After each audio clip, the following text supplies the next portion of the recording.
Sarai, a mulher de Abrão, não lhe tinha dado filhos. Ela possuía uma escrava egípcia chamada Agar.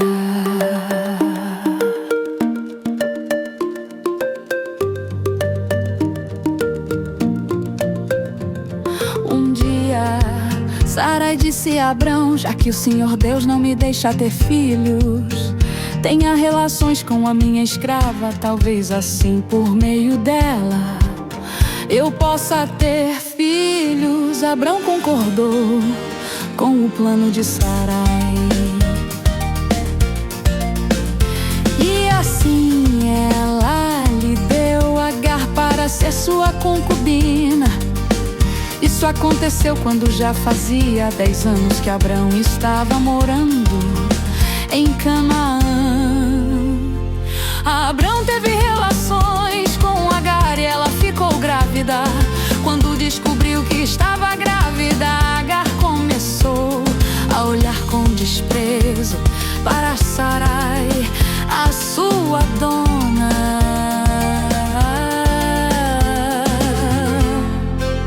Então Sarai disse a Abrão: por sua culpa Agar está me desprezando. Eu mesma entreguei nos seus braços, e agora que ela sabe que está grávida, fica me tratando com desprezo. Que o Senhor Deus julgue quem é culpado, se é você ou se sou eu. Abrão respondeu: está bem, Agar é sua escrava, você manda nela, faça com ela o que quiser.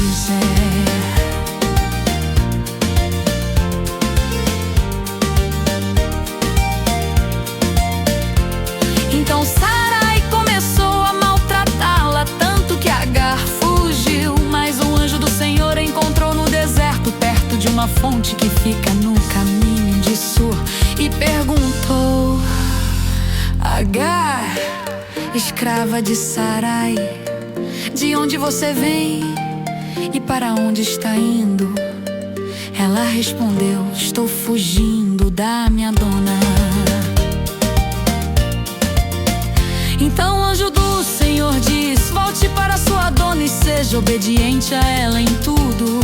E o anjo do Senhor disse também: eu farei com que o número dos seus descendentes seja grande. Eles serão tantos que ninguém poderá contá-los. Você está grávida e terá um filho, e porá nele o nome de Ismael, pois o Senhor Deus ouviu o seu grito de aflição. Esse filho será como um jumento selvagem, ele lutará contra todos, e todos lutarão contra ele. Ele viverá longe de todos os seus parentes.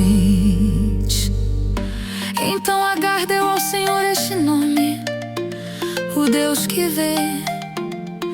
Isso porque ele havia falado com ela e ela havia perguntado a si mesma: será verdade que eu vi aquele que me vê? É por isso que esse poço que fica entre Cádiz e Bered é chamado de poço daquele que vive e me vê.